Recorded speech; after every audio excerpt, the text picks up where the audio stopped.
FM104 phone show contains content of an adult nature. It is being classified by FM104 as suitable for over 15s. Listener discretion is advised. This is the FM104 phone show with Keith Ward. Different radio for 2018. It is the phone show for a Wednesday, the 28th of March. 53104 for 20 cent, or you can get us on 6797 F104. Coming up in the show, I suppose we will be discussing probably one of the most controversial court cases of the last couple of years, I suppose, on this island. The four accused in the rape trial of the 19-year-old girl were acquitted today of all charges at Laganside Crown Court in Belfast today. Two of the men, of course, found not guilty were Ulster and Ireland rugby players Paddy Jackson and Stuart Olding. Now, as you can imagine, there's been a lot of comments on social media, some happy with the verdict, some outraged by it, but the verdict remains. All four men were found not guilty on all charges. So given the fact that Paddy Jackson and Stuart Olding have been found innocent in court, would you welcome them back for our national rugby team? Or maybe regardless of the verdict, maybe you disgusted at some of the language contained in the WhatsApp messages from the accused that were read out in court. We'll be talking about that in a couple of minutes' time. Also, we will be talking to a woman named Linda, who is a wheelchair user. She was out in Dublin on Sunday night celebrating and was left waiting more than 3 hours to get home. This is some of the message that she sent us. She says, "I've had this problem so many times with all types of public transport. I'm sick of it. I cannot understand why in this day and age there are not more wheelchair accessible taxis and the likes." So tonight we'll be asking, should every single bus, taxi, business and building be forced to be disabled person friendly? Or maybe just think that there are just certain situations where even if you're disabled or in a wheelchair, that you should just have to accept that it's not always going to be possible to get you those amenities either on time or at all. 53104 for 20 cent. Of course, you can get us on WhatsApp as well. 087 6797 F104. It's the F104 phone show. This is the FM104 phone show with Keith Ward and Cormac Moore. Different radio for 2018. Yeah, midweek, hump day, Friday. I was quite busy today on the phone. Today, Cormac, I got asked to do. So I'm not on Instagram anymore. There was once upon a time I was on Instagram like a couple of years ago. I just got sick of it. Well, what turned you off it? Just all the crappy motivational things that people put up with. I got to the stage where you could just literally have said anything and put a picture of a beach in the background. I hate my life. Sunset. Oh, so amazing. You can literally just go, I regularly eat dog food. Put that behind a picture of a sunset and everyone finds it inspirational. So just feck this. So I haven't been on it in a couple of years. Then I got asked today by F104 to do a day in the life of me. So every week it's like a day in the life of someone from F104, and it was a day in the life with me.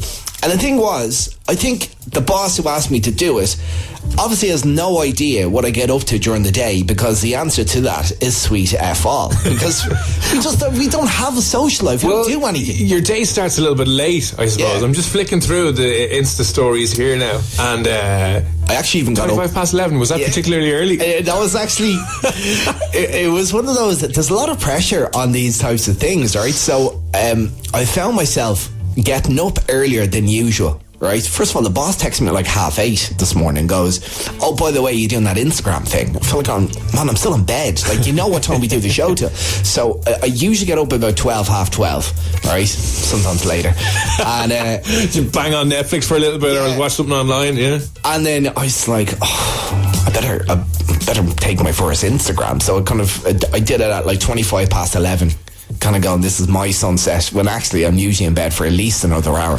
So I mean, like, if you've watched any of Keith's story today, I'm just trying to think, it's only going to get interesting now or after the show when everyone's gone to bed. It'll be 1, 2 a.m. You're like, here we go, down to 24-hour Tesco. Let's go. I am wired at 2 o'clock in the morning, just pacing around my bedroom. Good show.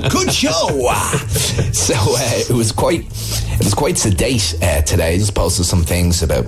I headed into town early. I sat in a coffee shop. I got out my notepad that I was supposed to be looking to write down some jokes for this first ever stand-up I'm doing. Right. Couldn't think of anything. Asked for some jokes. Didn't get many back now, I must say. I was quite disappointed at. And that's really it. And then just us larking around the office, really. I obviously with that kind of stuff, and when people are doing their Instagram stories and their Snapchat stories, and trying to make out as if they're having an amazing time. Yeah. Just do the opposite and just try and create the most boring Instagram story that 104 has ever created. It did occur to me to do that, or just blankly look in the camera every so often, just holding up random objects to Instagram. Just ask people watching, what are you doing with your life? What are you wasting time looking at me for? Yeah, exactly. What are you getting from this? Surely you have your own lives.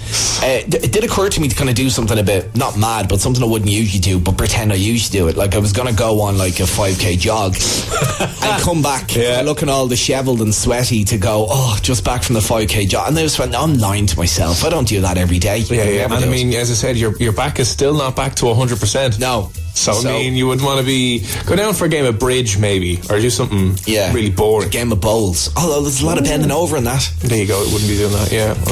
What you could do. Yeah. So you've nothing exciting planned now for the rest of the Instagram story to be riveting. Listen, lad, check it out. F104's Instagram, the Dublin's F104. This is it. I might put up the highlight has been a picture of a skylight at 11:25 this morning. You didn't even put a filter on it.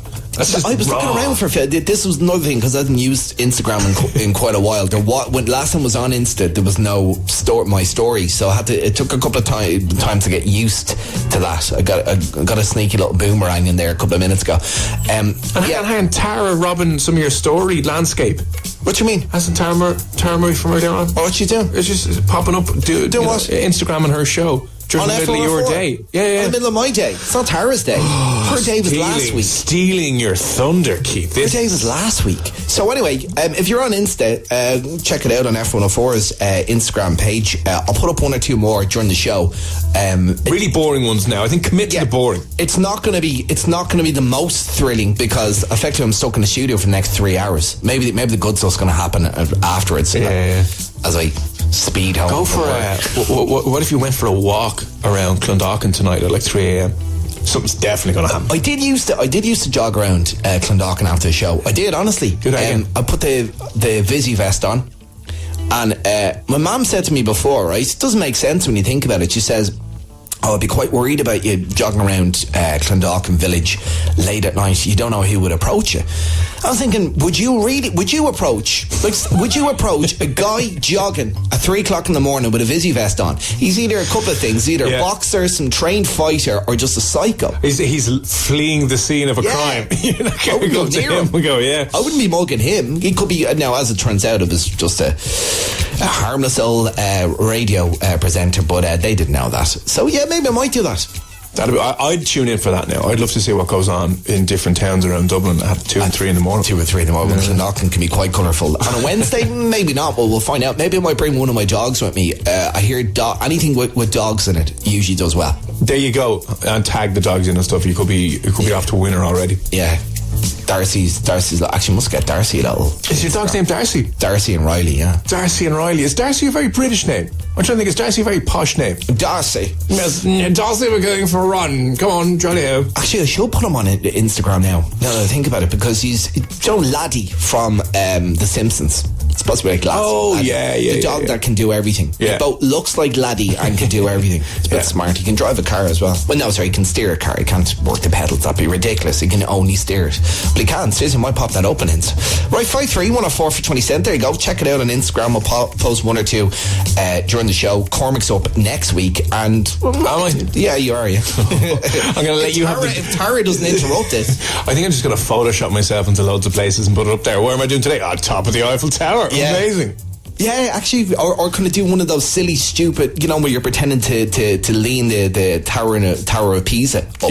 Yeah. No one's ever done that before. Not on Instagram. Or then try and hold the sun in between my fingers. Yeah. We probably won't have the sun, but you know, we can dream. We can dream. I missed out on some of that stuff. Should have hit you up earlier on for ideas. Right, got some FM104 goodie bags to give away. So all I got to do is identify what this sound effect is. Not really a theme tune. Can I give away kind of what it's from? Well, maybe you don't want to. Maybe play it first, because I think people will know what's going on. Well, I think they'll understand what the sound effect is coming from. Yeah. But I suppose what we want is, well, what does it signify? If you hear the sound, what exactly are you doing? What's going on in your life if you hear this sound? Yeah, it's not two people humping around. Right, 53104. On your Insta story later on. What are you doing? Oh, I've just a nut allergy. Don't mind me. Yeah. Keith's doing his sex noises again. The thing is, I suppose I finish off the Instagram thing at 12 o'clock tonight because it's 24 hours. No, 11:25 tomorrow. Oh, yeah, there you go. It would be 24 hours and yeah. Just make sure to wake yourself up so you can post constantly during the Strawberry Alarm Clock tomorrow and wreck their heads. Yeah. Lads, you can have that content for free. Right, lads, listen to this. 53104 for 27. Want to win yourself an FM104 goodie bag. Tell us where the sound effect is from, or kind of more specifically, tell us why this would be making this sound, if you know what I mean. Find a generation. The reason why look, it's quite obvious what you'd find that sound on, if you know what I mean. What machine you'd find that sound on. But why would that be playing? Or when? More so when. Yeah, when would that be playing? So we're kind of, it's obviously a really easy one for you to get this evening, but we'd like a little bit of specificity here. What is going on when you hear that? Don't just say it's from X, Y, or Z. What's happening when it's happening? Like, you know, if I played do you remember the dial-up? Remember dial-up? Oh, yeah. I remember explaining to a couple of 15-year-olds who are in here on work experience about dial-up, and I felt ancient saying it, and it hadn't a breeze. I was like, do you remember in 2000 when you'd have to dial up, and if your mum was using the phone, you couldn't use it? Do you remember that? And they're looking at me going, what are you saying? Seriously, old man, what are you saying? They're born into a world of broadband. But what you mean is just like in years to come, if you ever have kids and you're sitting down with your grandkids even, and you're going, back in my day we had to dial up and wait an hour for one song, and if your auntie rang at 7 during your hour, you had to start all over again. I know it's not as bad as walking on broken glass or hot tar to school in your bare feet back in the day, but it's up there, I think. Some would say worse, to be honest with you. We're just waiting like 10 minutes for a picture to reveal itself. all innocent pictures of wrestlers and the likes. Right, 53104 for 20 cent. Tell us why this sound effect would be playing. I think it's quite obvious what machine would be playing the sound effect, but why exactly would it be playing? That's all you gotta do. 6797 FM104. Quick break. FM104's Block Party Mix.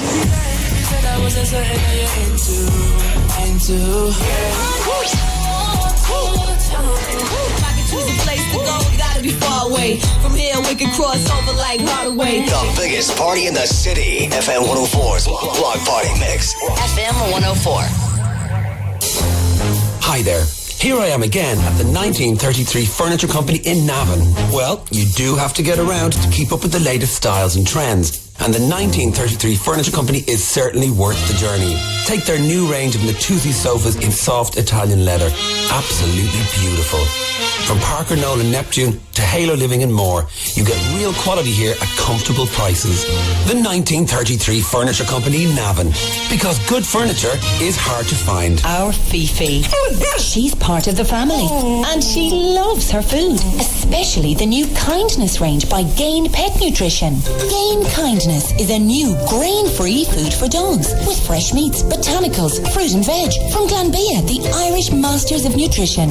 It's scientifically balanced, comes in 3 delicious flavours with extra omega-3 and prebiotics. Everything she needs for a healthy lifestyle. New Gain Kindness grain-free dog food. Look out for it in leading pet stores. Networksecurity.ie have installed quality monitored home alarms for over 21 years with advanced alarms that give a visual confirmation of a break-in to our command centre and relay to the Gardaí and to your phone. All from just €349. Protect you and your family. Let Networksecurity.ie put your home in your hands. Celebrate Disneyland Paris 25th anniversary with the new Marvel Summer of Superheroes. Enjoy a free half-board meal plan when you book at abbeytravel.ie. Conditions apply. Going out on Friday, mate. Yeah, nice one, brother, yeah. Listen to Freaks on Friday, mate. Oh, nice one, brother. Nice one, brother. Nice one, brother. Nice one, brother. Freaks on Friday. The weekend has landed. All that exists now is pubs and parties, calling all the crusaders of the dance floor in green light mode. The weekend has landed on FM104. Freaks on Friday. Friday nights from 7. FM104. This is the FM104 Phone Show. With Keith Ward and Cormac Moore. Different radio for 2018.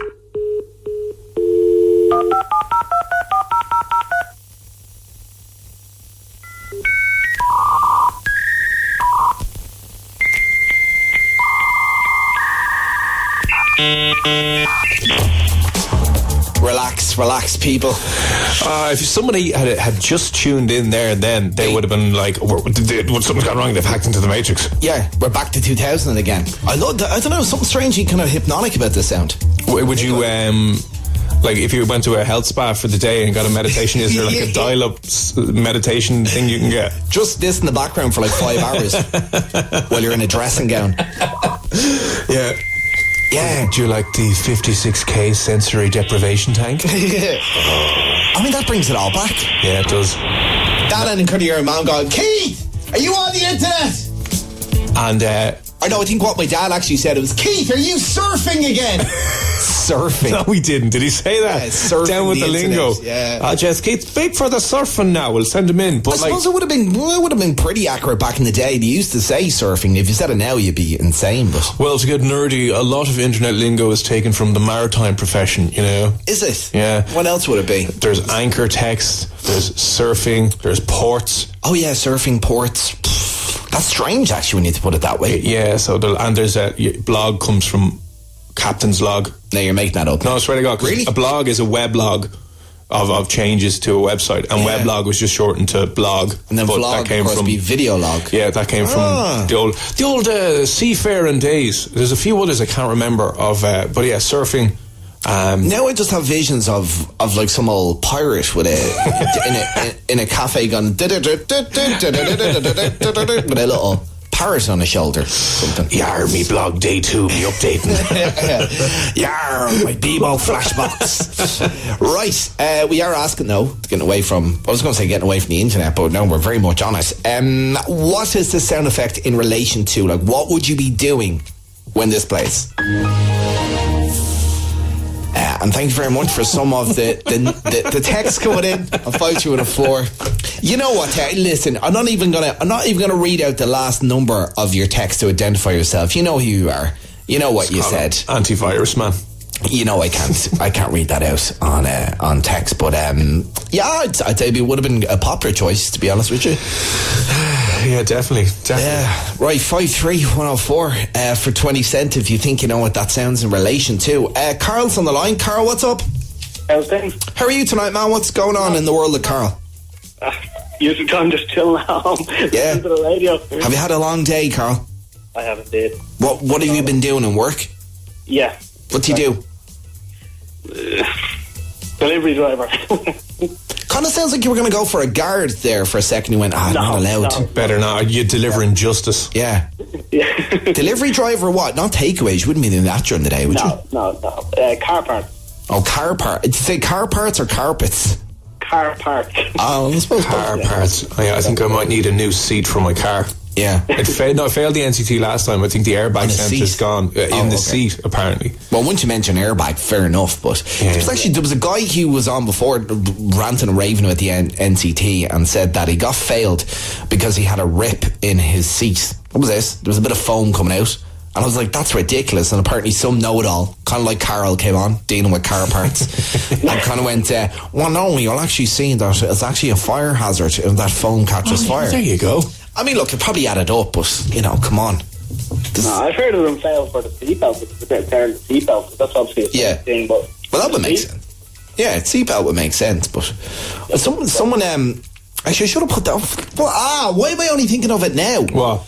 Sorry, Carl, I don't know if you're listening to the start of the show, so it was my job today to do a day in the life on FM104's Instagram page. I just totally forgot. This is how I'm missing opportunities all over the place. I was in Jervis Street Shopping Centre car park, and obviously a car that was parked beside me knocked my mirror off. My side mirror. What do you mean knocked it? Like knocked it in, or the whole thing knocked off? Hanging off by a wire. Yeah, it would have been a great Instagram story thing, wouldn't it? Yeah. Totally. I was so angry, Carl, when I found it. I assumed it was the car next to me, like it was parked. Came back outside, and my mirror, my passenger door mirror, is just there hanging. So I managed to stick it kind of back in so it looks half decent, but it's unusable at the moment. Maybe Carl, you can sort me out with something. Is the mirror smashed? Yeah, the mirror's not smashed, but it's out of its socket, and I can't move it now with the electric windows. And what kind of car is it? Well, see, this is where it gets problematic, Carl. It's a type of car that they don't make anymore. Would that give you any clues what it is? A Rover? No, it's not that bad. It's close. Yeah, it's pretty close. It's a Saab. It's a Saab? Yeah. How easy is that now to get parts for? You might. The scrapyard will probably be the scrapyard. And many of them lying around it. Carl will give you a lift down to the scrapyard and you can go play in it and look for a new whip mirror. A scab. But like, I mean, what do you mean even like he's slagging a car, man. What do you drive, Carl? I drive a van. Damn. He's outmanned me on that one, hasn't he? Drive a van. Is it a white van? It's yellow. Oh, yellow? I think I've yellow. Don't even seen. Well, I suppose depending on what your company is. Is there a bit of red in it as well? Possibly. Okay. Where'd you ask? Where you just thought the two colours go well together, possibly? I've been stalking Carl for the last while. There's actually been a yellow and red van following me for the past week. So hang on, Carl, your advice is to just go rambling around scrapyards looking for random Saab mirrors. Ring the scrapyard. You can do that from your phone, can't you? Oh yeah, I suppose you could do that. Too hard. Yeah, and just do you have a Saab in at the moment?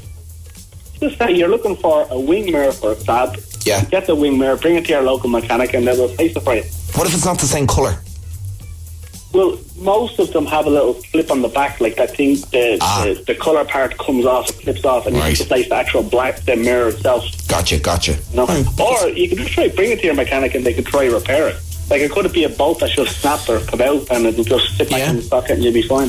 I'll tell you what a useful call Carl is when you think. Carl, I have no idea if you're right or wrong in the question we asked, but I tell you what a useful resource Carl is. And Carl thought he was done for the evening, and now we're annoying you and bringing you back on. Apologies. Invoice 104, will you? And we'll get you fixed up for that. Send in the invoice. I feel Carl should be charged with this. Alright, stick with us for a second, Carl. 53104 for 20 cent. Check out my dogs on Instagram at Rotty_Ralph. Just had a date night in Howth. Right, we will check that out. Now, hang on, you just had a date night with your dogs, or you had a proper date in Howth? A date on a Wednesday, of all nights, on a school night. And I don't know, have you stuck your head outside the building there? It's very cold. Yeah, especially beside the season. The only thing with Howth, they got some lovely restaurants, but they all do fish, like an abundance of fish. Makes sense beside the sea, but if you don't like fish... You're going out there like, do you have a burger? Just like a quarter pounder? No, sorry. I was in one before. It was a lovely restaurant, but I was so tempted. I got told off by yourself not to do it. I was so tempted. So I ordered, I can't remember what I ordered, something fancy, but I was so tempted to go, can I get a plate of chips with that as well? I don't eat in a restaurant without a plate of chips. I'm sure they obliged. Did you? No, I didn't. I bottled asking. Then a couple of minutes later I saw some guy tucking into some chips. I was like, I should have just went for it. Yeah. So at Rotty_Ralph.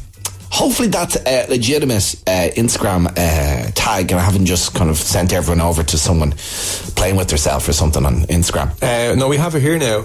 Dogs. Date night. It's just want to make sure this is the right one. Oh, it's a proper serious account now. It's like thank God for that. 8,000 followers. Oh, excuse me. For a dog.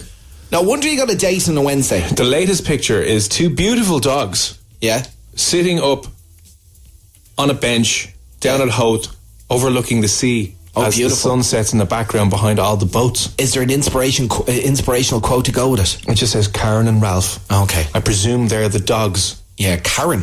Yeah, it's a weird name for a dog, isn't it? Interesting choice, yeah. Yeah, Karen. If you're shouting Karen, yeah, you might think you're a little girl or something. Karen, you bitch. Yeah, no, it's okay. It's just a dog. No, she's a bitch. Yeah, she is an actual bitch. All right, well, thank you for that, Rotty_Ralph. Right, Ciara's on the line. Ciara, what's up? Hi. How are you tonight, Ciara? Good. What are you doing? On the way home from the world. On the way home from the world? Yeah. The World Championship. Oh, the World Championships. Right. Okay. What was the World Championships at, Ciara? Irish dancing. Oh, what's with the Irish dancing recently? We've had a lot of Irish dancers, yeah. Yeah. But were you in the contest, Ciara, dancing, or were you just watching? I was just watching my friend. Right, okay. Did you win? No. No. Did you come first or come second even? No. No. Okay. Well, what was your friend's name? We'll give her a shout out anyway. Siobhan Houlihan. Siobhan Houlihan, who was competing tonight in the Irish Dancing Championships. What age is she, Ciara? Under 18. Okay, under 18. Could be 18 possible ages. Yeah. Although a 2-year-old. We'll go through them all. One. Is it one? Is it two? All right, stick with us, Ciara. 53104 for 20 cent. Raven and Ralph. Is that the name? Sorry, I said Karen and Ralph. Where'd you get Karen from? Can I show you now, actually? Because the fancy, like, if you looked at that straight away. Oh, hang on a sec. First of all, that's a pretty good photo. It's a very nice photo of two dogs on a date. I can see how that would look like a K. Yeah, Raven and Ralph. Two kind of black looking Labradors. Oh, that's a beautiful picture. Although I understand now there's a bit of alliteration with the R's to see, that's what I'm missing out, man. That's what I should have went for on Instagram. Well, maybe Grace will be able to give you, who sent the photos, and maybe she'll be able to give you a couple of tips as to how you can up your Instagram game, while Keith has been forced to take over the FM104's Instagram for a day. If only we had Grace on the line. Oh, wait a minute. Here's Grace. Grace, what's up? Hey, how's it going? Good. You're live on FM104, Grace. Sorry, we were just perving on your Instagram page. Hope you didn't mind. No, not at all, no. Are you a professional photographer? Because now listen, I've seen very good Instagram pictures where they just filtered stuff to bits, but your one looks pro. Yeah, no, I just get good shots. I think I'm good dogs. Yeah, and then even the background, it's getting very the framing, the exposure, everything was on point, you know. Grace, no, that's good stuff. Were you on a date tonight or just date with the dogs? No, the dogs are on a date. Okay, gotcha. I was just tagging along, you know. Yeah, fair enough. They were bringing you along. Okay, no, for a second I thought you were on a date on a Wednesday. I was going to. It would be a random date for fish on a Wednesday, yeah. It would. How long have the dogs been dating, or is it a first date? Oh no, they've had quite a few. About 3 years now. Oh, grand! They're going steady. Yeah, that's what I thought. They're in a relation, because there could be a new show, First Date Dogs, in which, dogs for the first time just sit in a restaurant and we all try and figure out what's going on. Yeah. There could be, yeah. Imagine the fights. You need some inspirational quotes for that episode as well. You would. I have to stop filming because of the humping all the time. So guys, stop. It's not that I'm new to Instagram, Grace. I just haven't been on it in a while. And there's a bit like the Catholic Church. There's been some changes. I just I just didn't get really used to the story thing. So my first ones are a bit crap now, to be honest. Any advice, Grace? Straight off the bat, I'm thinking I might just put one of my dogs in one of my Instagrams You need to have a cool dog, though. Oh, he's cool. Sorry, two of them. I always leave Riley out, but he's a bit quiet. He kind of doesn't bother you. But yeah, no, mine one... Actually, I'll be honest, Grace, he's probably cooler than yours, to be honest. Oh, I don't know about that. Yeah, no. Oh, controversial. Do you know? Shock jock in dog shock scandal. And imagine if I got sacked. Imagine what the pun did next day. Shock jock in doghouse. Rough night on the air. There's your Instagram story there. Oh, there we go. Yeah. It'd be the last ever Instagram story. It might be actually. So, do you remember when you were younger, it used to be one of two things. You'd say either my dad could beat up your dad, or my dog could not beat up, but my dog could attack your dog. No? Well, my Rottweiler's nice, so I'd hope he wouldn't attack your dog. Oh, is it is that what they are? Sorry, well, that's what Rotty is. Oh, makes sense now that you actually say it, Rotty. Yeah. Oh, and it's not Karen, it's Raven. Yeah, we saw the Cormac got I corrected myself live on the airfield because it looked like the fancy font you're using to name the dogs in the picture just looked like a big fancy K. It looked like a special K font. Yeah, it did. Yeah. I just couldn't think of a quote, you know. Yeah, it's tough sometimes. Well, I think it's safe to say if you have a Rottweiler, I won't be letting my two little, well, they're not little, but gentle, rough collies near your dog. Sorry about that, Grace. All right, well... Don't apologise. Well, who knows? You've probably gotten even more followers off the back of it. How many followers you got again, Cormac? About what, 7,600? Is that how many, Grace? He's a lucky lad, yeah. How come you're getting so many? You're paying for them, aren't you? I am not paying for them, no. Do you get approached? You've seen the photos. Yeah. Do you get are you like a dog fluencer? No, definitely not. You don't get approached by like Pedigree Chum to get your dogs to go onto their stories and go, oh, hey, you guys, just here with the amazing... It would save me a lot of money in dog food, though. Yeah, actually would. Well, there's an idea for you now. Wearing golden chains or leashes. Yeah, something like that. Yeah, and the dog just, appearing at movie screenings with thanks to Pedigree Chum. Delighted to be here. How do you get... Grace, how do you get 7,000 followers? What are you doing? It's just that your pictures are that good? They seem to be. Yeah. I'm not too sure. Just curious. And listen, you're not making any money out of it. No, I wish I was that as well, yeah. There's people with half that who are charging like 500 quid a post. What? Swear to God. What do you mean? Hang on. What do you mean charging €500 a post? How do you mean? As in, like, let's say there's some makeup fashion blogger lady. Yeah. And she's got 4,000. She wants to do a post for some makeup brand. She'd be like, I'll do that for you. Grand. Just give me 500 quid. Oh, so you could be missing out on a trick here, Grace. Oh, yeah. That's I was thinking that maybe Ralph should branch out into that. Definitely think he should become a full-time blogger, actually, which is what I think we need to do. A makeup blogger. A dog makeup blogger. He'd look better than some of them out there anyway.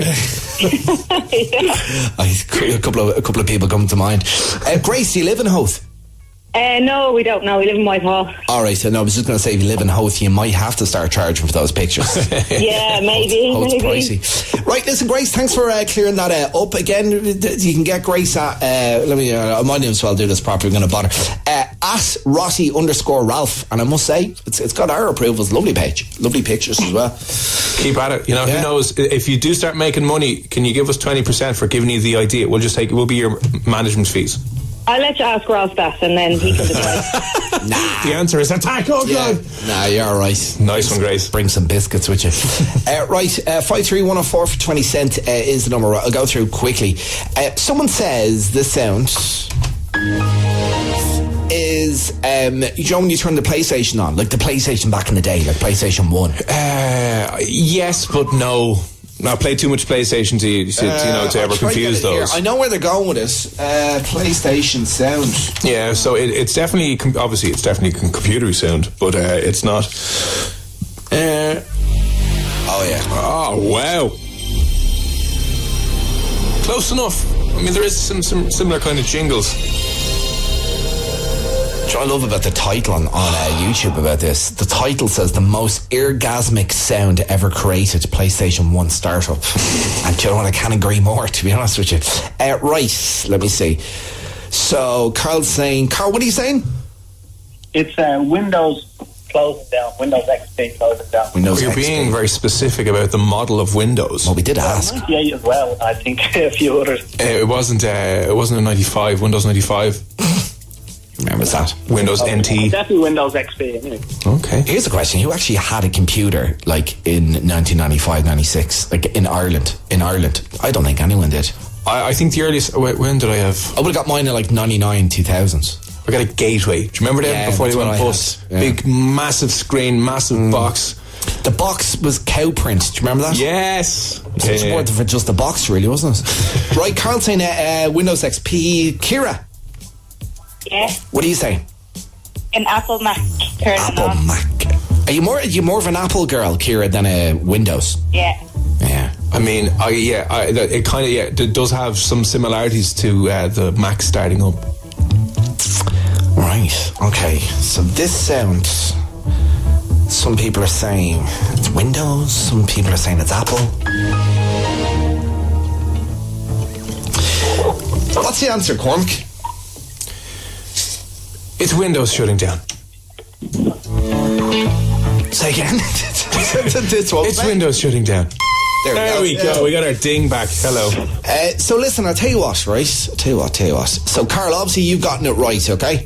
Yeah. So Carl, the computer nerd delivery man, has gotten it right. So we're going to give you an FM104 goodie bag. I'm going to throw in a power bank as well, all right? So you have a very good hump Wednesday, and don't get up to too much trouble, all right, Carl? Thanks for talking to us. Thanks very much. Thank you. No worries. Now, Ciara, I feel bad because, what was your friend's name again? Siobhan O'Houlihan. I feel bad because she didn't win. She didn't win her dance competition. I know. No. It's a tough world out there, in fairness. It's a very competitive. Do you ever see those movies about street dancing gangs in America challenging each other? Oh, yeah. That happens with Irish dancing groups around here. Thing is, you're kind of messing with it. I actually do think it happens. Can you just imagine that? Like they're meeting up in the street at 2 a.m. in the morning with their hair done and they're ready to battle it out. Do you ever see Dance Moms? No. Oh, well, don't. It's we'll do your head in, but it's just chaos from start to finish. Ciara, we're going to give you an FM104 goodie bag, okay? And throw in a power bank as well. You can share it with your friend who sadly fell at the last hurdle today. Okay, Ciara? Yeah, thanks. Okay. No worries. All the best, Ciara. Bye-bye. Bye, thanks. Bye. 53104 for 20 cents is the number. Raven and Ralph. A couple of people texting in now, loving Raven and Ralph. Yeah, I think, and you're onto something there, Keith. Now, the fact that you have to be producing a lot of content, the dogs are going to give you stuff to fill out the rest of your feed. Are they night owls as well? Like, will the dogs be up when you go home? I'll get them up. I'll go, come on, wake up. I need you for this. Come on. And you can go jogging in the nip with the dogs outside. That'll get you noticed. Oh yeah, will with a Gardaí or something. Yeah, would be. That'd be an interesting. No, you're allowed one call or one snap or one Instagram story as your call. What would it be? What would you waste it on? Yeah, I don't know. You'd probably have to do the thing in the prison cell or something, wouldn't you? Yeah, but that'd be good. That'd be interesting. Very much interesting. You could put a motivational quote of you behind bars.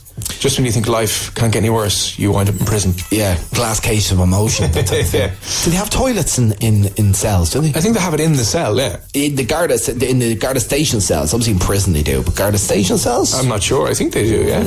Let us know. 53104 for 20 cents. Even those guards that like to text us in but can't come on air. Genuinely curious. Or if you've been in one or two jail cells and prison cells, and you'd be able to tell us definitively. I have a couple of mates who have been before, and they say that the mattress that's in not a prison cell, the station cell, if you will, is rock hard. Like you might as well not even have it. No, maybe it's deliberate. Yeah, obviously you don't want a beautiful mattress Mick thing going in there. Where you can a bit of memory foam.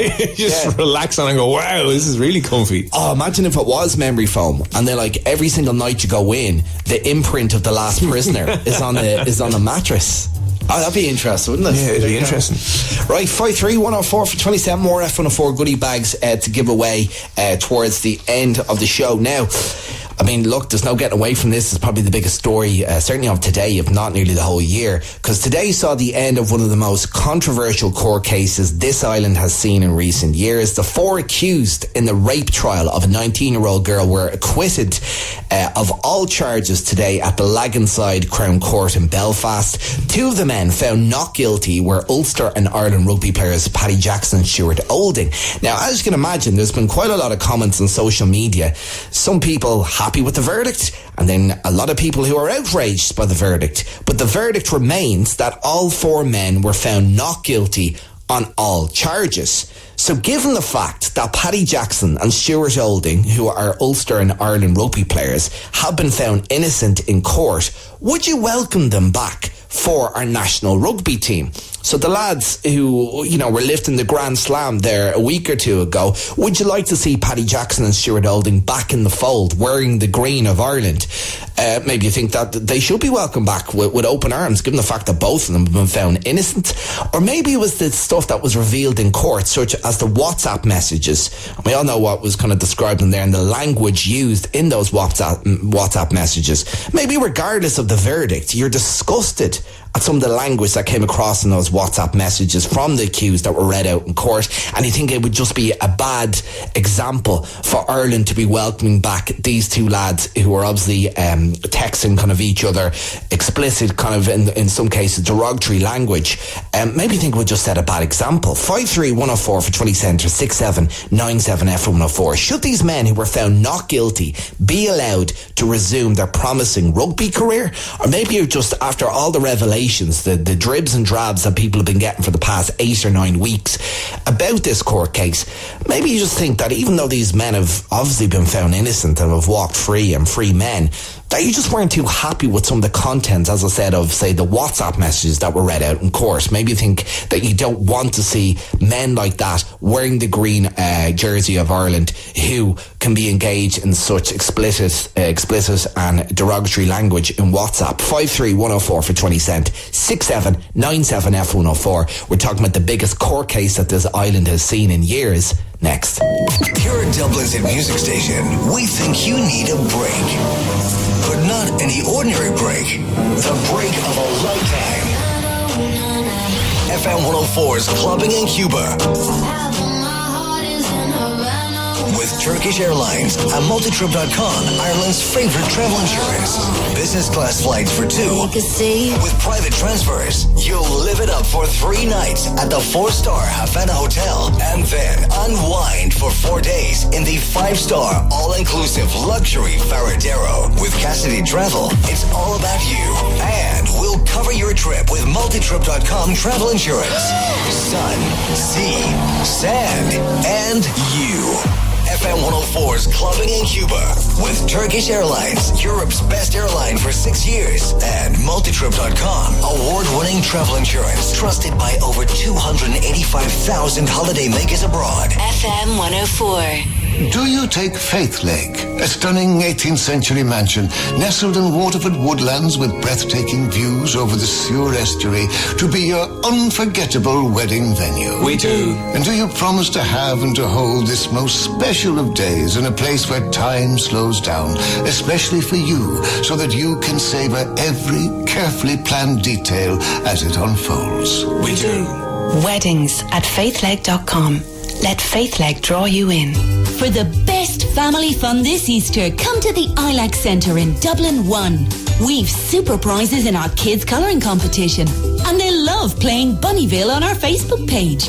With chockloads of Easter bargains and fabulous spring style, you'll be glad you rediscovered the ILAC this Easter. I gave a and it saved my life. I gave a even though I felt fine. I gave a I wouldn't be here otherwise. It's as simple as that. My name is Paddy, and I survived bowel cancer.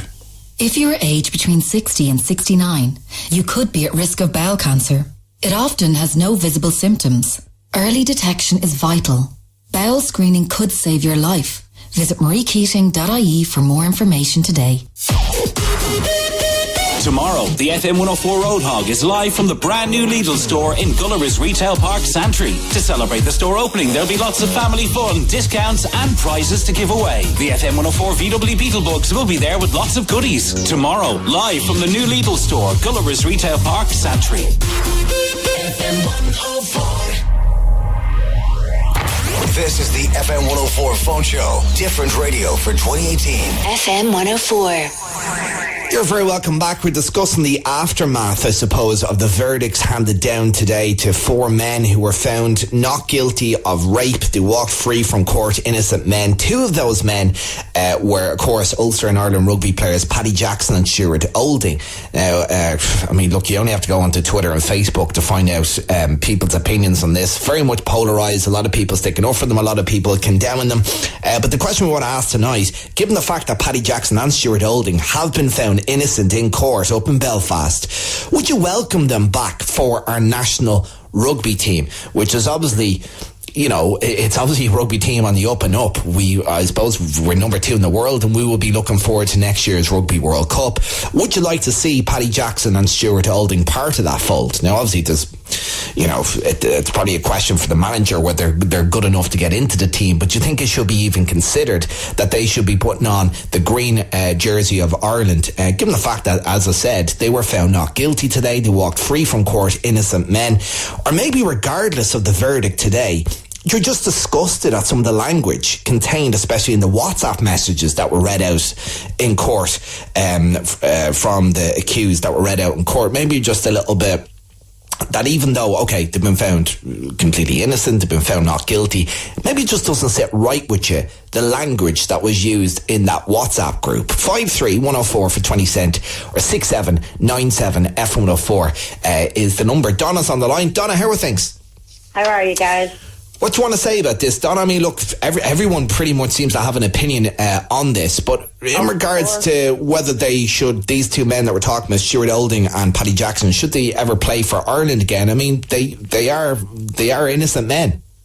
Yeah, yes, they were found innocent, and yes, I do think both of them should go back and play for their teams.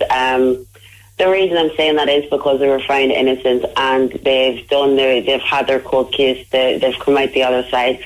The language, to be honest with you, on WhatsApp, I haven't read it or seen it, so I don't know what it says, but I will say one thing on that. They're young lads, and are you telling me that young lads don't have all them, I don't know, conversations on WhatsApp or Facebook or all them things? But guys do that anyway, and if they weren't in the public eye or we weren't seeing it in that way, we wouldn't see it as a bad thing. But I do believe that, and if the girl was trying to be lying, I think she should do time as well. I think any girl should do time if she's caught lying with a guy like that. Well, the thing to point out here, and I know a lot of people are saying that, Donna, the thing to point out here, just because this case, these four men were found not guilty, doesn't necessarily mean that this woman was lying either. It just means that there wasn't sufficient proof to convict these four men. But it doesn't necessarily mean that this woman was lying either. Well, that's it's the law, isn't it? That when you're found innocent, you're innocent, and you go through trial. And I'm sure they had you've even seen. I've never been to a massive court case like that, thank God, and I hope I never have to. But I've seen things like that on the telly, and they proper drill people in court. So I would say nothing too much got past. If anything, they just didn't have rock evidence. But I really do believe them guys are innocent. I mean, I know you said you didn't read the specifics of the WhatsApp messages, and they're quite crude. They're quite, I would say, misogynistic, quite kind of derogatory towards the woman in question. Is that kind of really the people that you want representing our country? Was it like a conversation with her? Was she replying? No, she wasn't in the conversation. It was a conversation between the accused, the four. I don't know if it's the four accused or just the two accused. Right? Okay. It was just between the lads, and I literally. I mean, there's a lot of explicits involved in the messages, so I'm not going to read them out on air, but you can use your imagination. I understand, but you see, lads will be lads, and lads will say things like that. You'll hear a lad, for an example, they'll call breast tits. Do you know what I'm saying to you? Yeah. That's just a small, I don't want to be talking, obviously, on the radio, but do you know what I mean? That's just a small example of guys being guys. Do you know what I mean? I understand that. Imagine, I still think it was a bit more crude out than calling just breast tits. Oh, of course, yes, but I'm just giving that as a small example, But when you say though, Donna, that that's just lads being lads, and I do accept there's probably a lot of lads out there listening that are probably thinking, God, if someone went through my WhatsApp messages, what would they say? But at the same time, is that really? Lads would be lads. Is that really the standard that we expect for people playing for our national rugby team, which is one of the best rugby teams in the world? Just because they're playing rugby, there's everyday guys, I'm sure, that are amazing rugby players, and they play in Blanche, and they play in Tala, and they play in Town, and they, but they're just not recognised. And if one of them guys, just them average guys, say a guy from Blanche was seen someday and brought to the Irish team to play for Ireland, then all of a sudden he's well known, and he's So, but they're just normal guys at the end of the day. So they shouldn't be held to different standards just because they're international rugby players. No, they should be held to the same standard as Joe Soap on the street, because they are the same. They just do a different job. All right, stick with us if you can, Donna. 53104 for 20 cent is the number. The men have been found not guilty, different to innocent, because proven beyond reasonable doubt in such a case is extremely difficult. No, they have been found innocent. They've walked innocent from court. I mean, I'm not getting back. I've seen a lot of this on Twitter today. I'm not getting back and forth in the semantics of definitions when it comes to this. Currently, they've been found not guilty. They've walked innocent from court. That's just the way it is, to be honest with you. Amy, you're live on FM104. Hiya. Hiya. Go ahead. What do you want to say, Amy? I'm just saying that girl, Donna there, she says she didn't read any of the messages or anything off the football players there, and she gave a sample of people that they called hits. Yeah. That was our example. But one of the messages they said was, made no joke, she was in her hysterics, wasn't going to end well. Like, what does that tell you about a message? That's giving a further steer that stuff was done wrong. Does it not just give the impression that they're recognising that she was upset, though? It doesn't necessarily mean that the lads knew something was wrong. Then one of her messages then says, two guys tried to get involved. There was crying. There was a really nice guy who took me home. Yeah. Where there was a guy that took her home. So, I mean...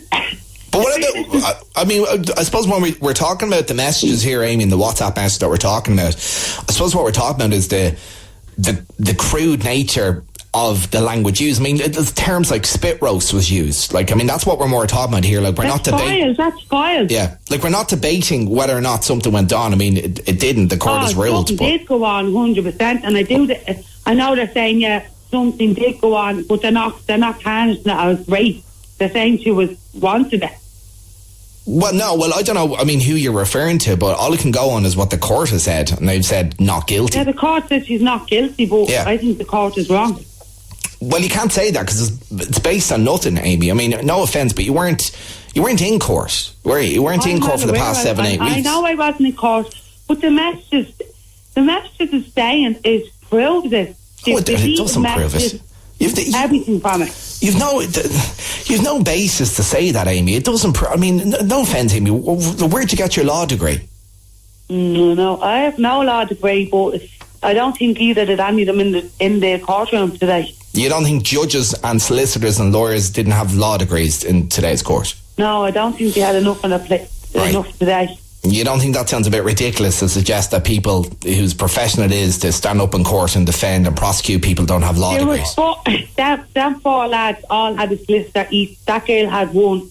So there's 4 solicitors against one girl today with one solicitor. Well, that's true, but I mean, that's hardly the lad's fault now, is it? I mean, if she accused 4 people, those 4 individual people have the right to be represented by someone. Like if she accused, say, 7 people, though there'll be 7 solicitors. I mean, that's not really for the rest of our life. And then 4 lads walk free, and people are saying go back playing rugby and stuff. Get a grip, Gavin. That's ridiculous. They should have been guilty today. Why? Why? Because look at our messages. What they said, it wasn't going to end well. Walk upstairs. We're more flutes than 12th of July. Absolutely vile. No, I agree. I agree that the language used is vile, but there's nothing. Yeah, the language used is vile. But there's nothing. I mean, Amy, let me stop you. Just because they use vile language and said that there was more flutes than the 12th of July doesn't mean that they were admitting a rape took place. I mean, it simply doesn't. What does it indicate? Like, you know well what it indicates. It means I know, yeah. We all know well what it indicates. Exactly. She had sex, but a girl, people are saying she done it for money, she done it for this, she done it for that. No, well, I think that's ridiculous. So that girl's face will be all over the papers. You'd be on to yourself tonight about what happened. No, I seen that online as well. I think it's ridiculous to suggest that she would have been in it for money. I mean, there was no money on the line, Amy, as you know. It's not like if she had won the case today that she would have, been in for a windfall. No, it absolutely is ridiculous. I mean, Donna, what do you make about what Amy's saying? She just doesn't want to see them play again. Do you know what I was actually doing as Amy was speaking there? I was just online Googling what you guys were talking about. Yeah. And I'm just reading it here, so I understand now what you are saying. Right. And honestly, I am seeing 2 things. I am seeing one, that young guys talk like that. I know, okay, it might be a bit of, the language is a bit crazy, okay, but in saying that, they're young lads, they're still young lads, do you understand? and they're young lads together, and it seems to me that this young girl had drink, had whatever, and she went and she did what she did and realised what she did afterwards, because one of the young lads actually wrote that she was very loose. Just after the incident, someone messaged one of and said, what was she like? And she said she was very loose. Yeah, but now, I know, but Donna, girl that's was obviously willing, I believe. Why do you believe that, Donna? Why do you believe that? Just based on the text message that you just read? Yeah, because lads are very. You see, I don't find lads as devious as women. Women would sit and plan and think about what they're going to message, where a guy will just off the tip of his tongue, off the top of his head, he'll message. And I believe that girl was loose on the night, and she just regretted it the next day, like young girls do. And yes, part of me feels sorry for her, but the other part of me, well, there you go, shit happens, you know. But I don't believe them guys are guilty of anything, only been young lads that would do what any other young lads would do, and they just happen to be in the public eye. All right, I want to go over to Sinead. Stick with us, Donna. 53104 for 20 cent. Sinead, hiya. Hiya. What do you want to say, Sinead? Well, Donna, I don't really think you can have such an approach that shit happens, because, you know, she's a 19-year-old girl. She's just after finishing her leaving cert, and you have to think of the massive effect that's going to have on that girl. Big time. I mean, like, regardless of what happened in the room that night, like, they bragged about having sex with a 19-year-old girl who was drunk while their blood was still fresh on their sheets and clothes. I mean, that's disgusting. That's absolutely vile. So you think, Sinead, regardless of the verdict or whether you're happy with it or not, regardless of all that, just the language that was used, even if you were to just discuss the language used, you don't want to see these people represent their country? I wouldn't want to see them represent the country, no, because I do agree that this goes on every weekend in Dublin. I do agree that no man deserves to be accused of something that he didn't do, but like women like yourself, you know, you're concerned, like you're supporting men there who left a girl bleeding and crying with vaginal injuries, and that's wrong. I didn't say I was supporting them, that's not what I said. But how many young girls have had drink and chosen to go with four guys, and what young four guys do you not know that would go into a room with a girl that was loosely giving herself to them, that they wouldn't take it? Because I don't know very many young lads like that would say no. And I understand she's a young girl, but obviously she's a young, foolish little girl that did that to herself. But that's exactly what she did. She did harm to herself. I don't believe it was done against her will. Sinead? Would you know many guys, Donna, who would refer to a girl as like a slut and a merry-go-round and say they threw her home when she was hysterical? Of course, Sinead, where do you live, love? Of course. You see it every day in Dublin. I see it. You can go into Dublin every weekend, you see it. I see it with my own eyes. I've even seen young girls, I would say that myself.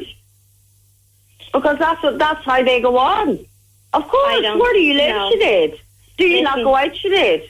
I do go out. I don't think you must associate with very nice people if that's what you see when you go out, Donna.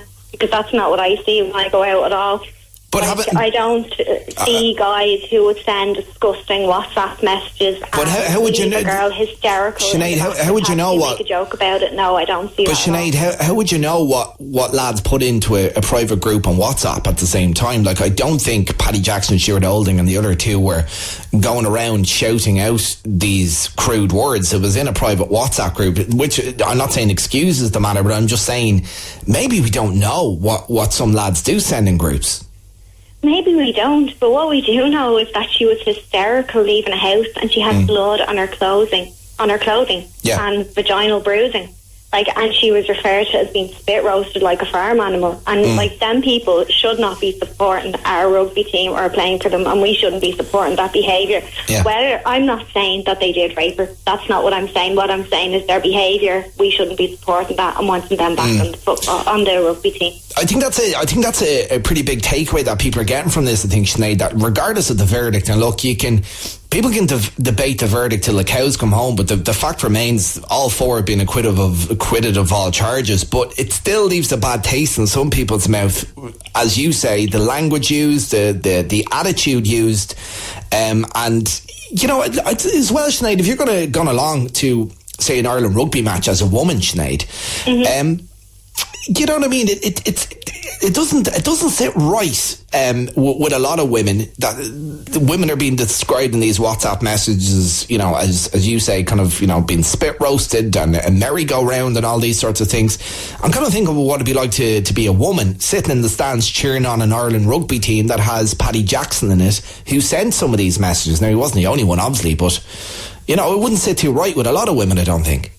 It wouldn't. And I mean, you have to think of, like, if you have your own children or, like, future children, and if that happened to them, like, would you still be so quick to support it, like, you know, and encourage that?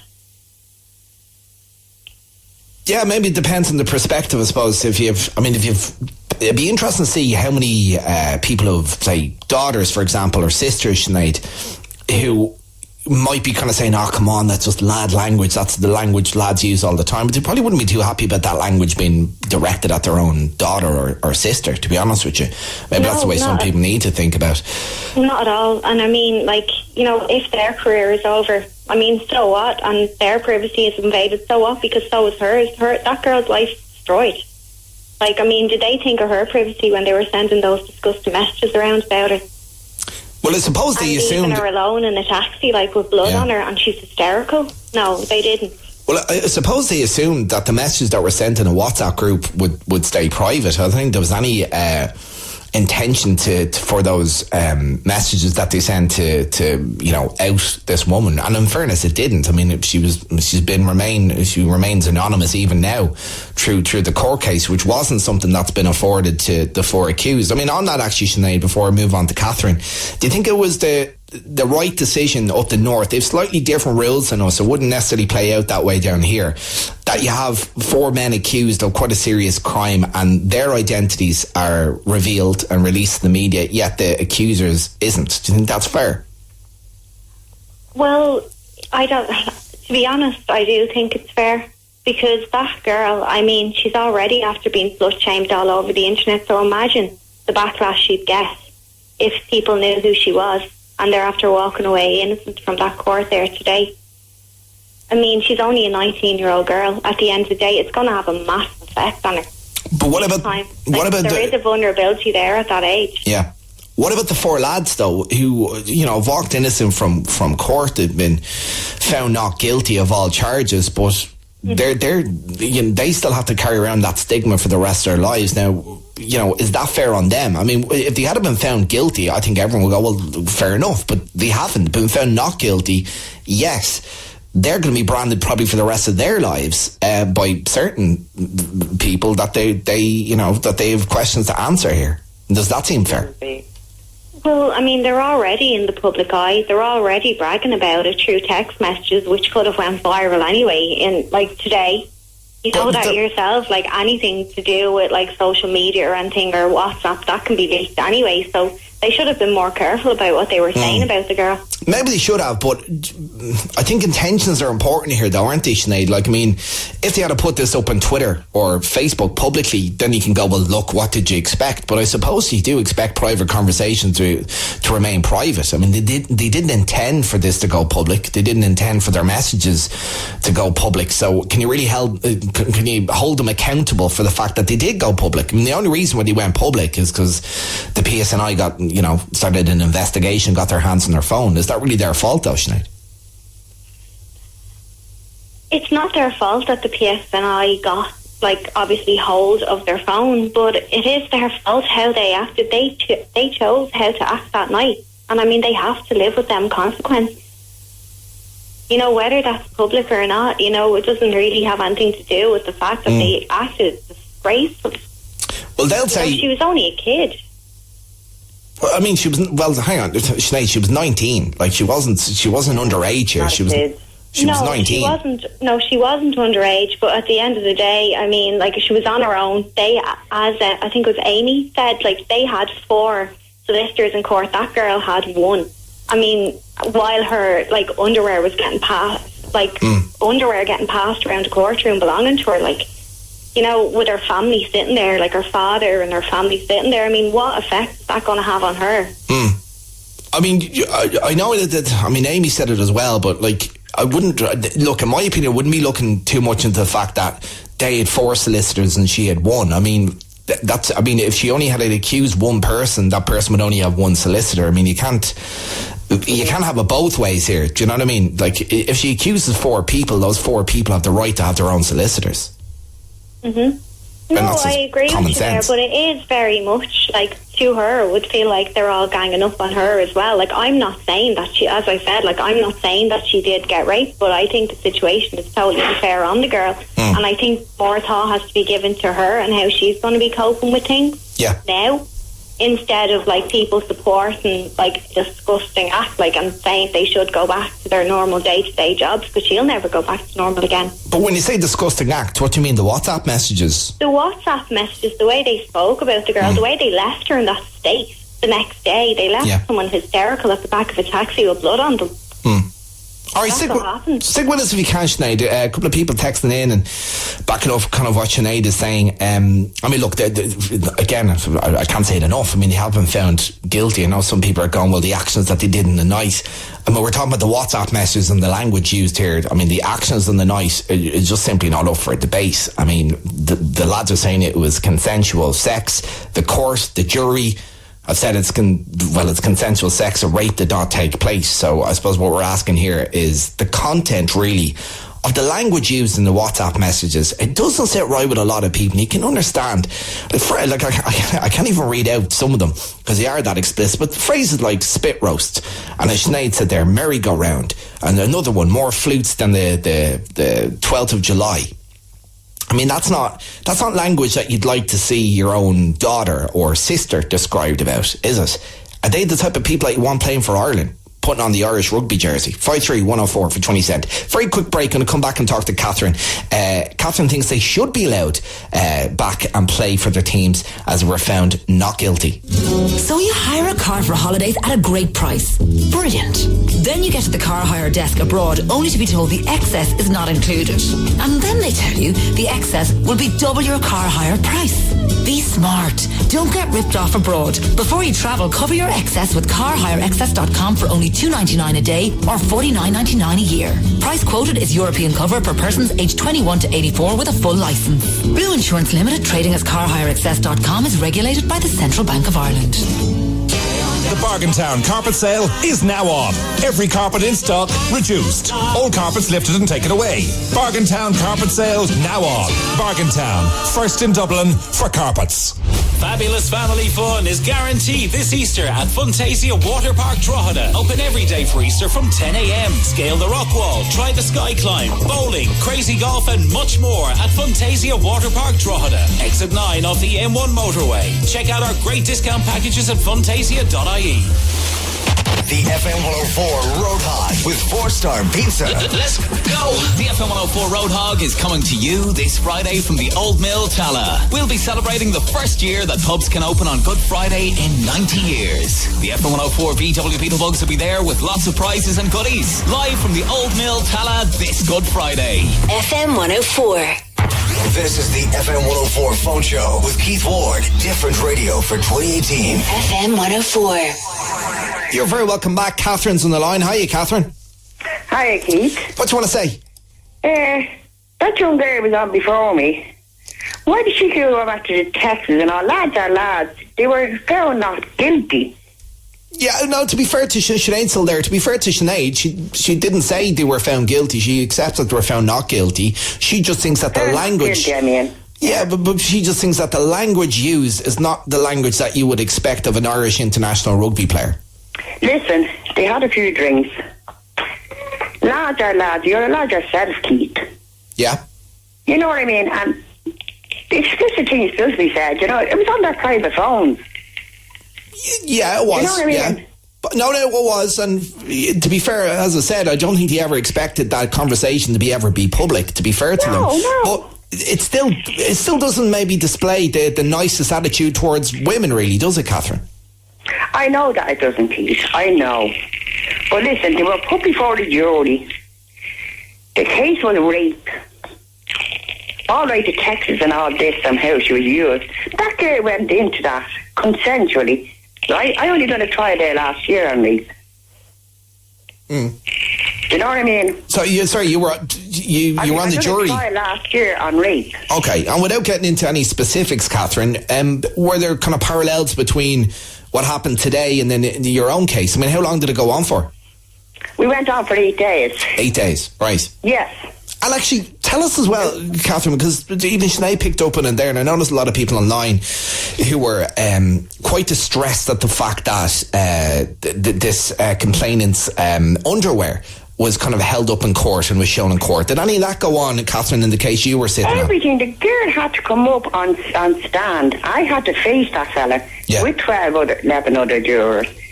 And the things that were said, that girl cried and cried and cried. The things that was done to her. She had to go through humiliation, everything. You know? Yeah. And what he had said and what he hadn't said. But the judge told us to go by evidence and be on reasonable doubt that they did that, you know. And what was and Catherine, again, without naming names, what was the verdict? We found him guilty. Okay. Through the evidence and through everything else, what the judge told us. And how long? I'm just trying to get on what we've heard today, because it took apparently it took 3 hours and 45 minutes for the jury. It took 2.5 hours. 2.5 hours to deliberate. Yeah. So it wasn't necessarily a long process. Is that because you were so confident with the evidence you heard, Catherine, that you were able to? Well, we were given so much evidence and so much. You know what I mean? And to go with not with our hearts or anything, but what the judge said, beyond reasonable doubt. Yeah. I mean, you can't put a person away if they didn't do it. So all the evidence pointed that he did. Yeah. Do you know what I mean? Now, them lads, okay. That girl went in willingly. I know it's not nice about the text and what they said, spit roast and all. I don't think that's very nice. I think it's horrible. But that was between a group of lads. And lads are lads. I am a 70-year-old woman. Sinead, lads are lads, but you know, as you said, that maybe you'd expect that from people that you see out in the street or on nights out. But they're normal people as well, Keith. Well, they are, but I suppose maybe Sinead, I don't know, because they might wear a green jersey and they're representing the country. Maybe they should be held to a slightly higher standard, Sinead. They should definitely be held to a higher standard. They're meant to be supporting their country, and they're speaking like that about a girl that they left, like, in a bad way at the back of a taxi. They definitely should. I mean, like, I think there's like a 19% conviction rate in Ireland for rape and sexual assault, and that's really low. So who knows? I mean, they had amazing barristers anyway. So, I mean, they were proven not guilty, fair enough, but I don't think the country should be standing up like with open arms, accepting them back either. After reading what they said. Catherine, that doesn't wash with you. You don't see where Sinead's coming from then, because I must admit, Catherine, a lot of women. What does Sinead want them? You know what I mean? She doesn't want them to pay for the Ireland team anymore. She wants to, like, I don't think you should be able to support them. Like, you know, I don't think people would be able to support that kind of behaviour. Would you go and happily sit there knowing the state that they left a girl in and spoke about her in such a disgusting way and say, oh yeah, well done, you won a match for the country, like, congratulations, you're great? No, you wouldn't, because I couldn't do that. Listen, this was trashed out in court. Fellas are fellas. They send texts. Women are nearly as bad, you know. Are women as bad, Sinead? I mean, I don't think so. I have a lot of friends that are guys, and they don't speak about women like that. I mean, they would say the odd comment here or there, don't get me wrong. They wouldn't go into spit roasting and merry-go-rounds and calling them tramps and speaking about their personal parts like that, and being so graphic and disgusting about it after seeing the girl like bawling, crying. But then again, I suppose, and look, I'm not having to go your French now, but at the same time, you don't have access to their private WhatsApp groups, really. And like, unless you're in that WhatsApp group, I suppose you don't know exactly what's been said. But this is I think it takes some kind of scumbag to actually speak like that. I really do. I think it takes a certain kind of scumbag to talk like that. So it's not laddish behaviour, it's something a lot more sinister than that. Yeah, definitely. I mean, as I said, Catherine, a lot of women are feeling this way. a lot of women are feeling like Sinead here, that they just think that the language used to describe this woman, their conquest, the sexual language used is just not acceptable for, well, probably not acceptable for any lad to use, but certainly not someone or two people who are pulling on the Irish rugby and I don't think it's nice. No, I don't, Keith. But are they done among themselves? Probably a few drinks and a few... They're human beings, number one. Do you know what I mean? They're human beings. They mightn't mean to speak about her like that, but she willingly went up. For instance, Catherine, if someone offered you 2 tickets to an Ireland match tomorrow, let's say the final, you'd be there in a flash. Even if Paddy Jackson and Stuart Olding were playing. Yes, no problem. I don't know whether you like that or not. I would go. Wouldn't bother you? Wouldn't bother me, no. All right, I want to bring David in. Stick with us, ladies. 53104 for 20 cents. David, how are things? Not bad, Keith. How are you? Good, man. Look, I mean, Sinead, as I said, is probably representing quite a lot of the female audience out there who just is not happy with the attitude towards women that was revealed in the WhatsApp messages. What do you think? Yeah, well, that's how it's coming from the fairly simple. Right? She's going on there about both the lads' friends saying they wouldn't do this, they wouldn't do that. No, not a lot of that. There's not a lot of lads would say that, correctly. The other girls are there. But when lads are doing that, why have a WhatsApp then? Lads going to do that and more. They'll say more and add more to be the lads. You know what I mean? Well, your line's going a bit in and out there, but David, if I heard you correctly, what you think what women would be saying just as much? Sorry? Are you saying women would be saying just as much on WhatsApp groups? Well, the point of trying to get is, if you say the poor lad friends aren't like that, go on like that. She doesn't know what's in their phone. They're not going to say the whole face, sitting at a table with there. But lads at a table on their own or in a WhatsApp group with those lads, and a lot more will be said. Things will get added on and things like that. You're not going to tell them. So, that point that I'm going to make about the lads doing that, look, it's the WhatsApp message. You don't for 1 second think that they should not be allowed to represent their country again. Why not? Professional rugby players. Professional rugby players. Not president of Ireland. No, they are professional rugby players, but do you not think that, professional sportsmen wearing that Ireland jersey is how a lot of people from the outside of Ireland judge us? Saying it in a private text message and saying it in the public way is a bit different. Yeah. And given the fact that these messages were obviously never intended to be made public, you think that that's kind of a bit of a saving grace. We're making a noise. Many other conversations going around with professional football players. The fake allegations were made. You couldn't have had to sit through that in court. Their own fault. All right, I'm going to have to let David go. His line's not great. 53104 for 20 cents. Why did you go to that room with 3 men? Did you think that they were going to hold her hands as someone on 53104? Well, that's not exactly what happened, to be fair. I think she went to the room with Paddy Jackson. One of the other lads came in, then it was reported, and then a third guy came in. But to be fair, as I said from the beginning, if you've been living under a rock today, all 4 men have been found not guilty of rape and been acquitted of all charges and walked free from court, innocent men. Lauren, how are things?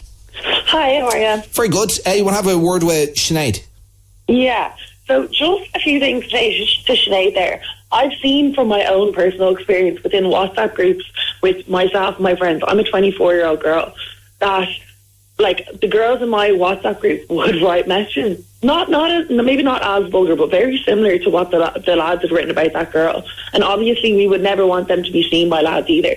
I had one of my friends write in, send in a picture of a lad last week and be like, he doesn't know it, but I'm going to be waking up with him tomorrow. Now, they're having absolute banter and just messing about it, but everybody fucking does it. I've seen it with my brother's WhatsApp groups. I've seen it with lads in my year's WhatsApp groups. I've seen it with tons of people. Everybody writes like that. And obviously you never think it's going to get out. I feel sorry for the girl that it's been said about her. But similar stuff gets said about people all the time. It's just because it was put so publicly that it's been thrown out as this horrible thing.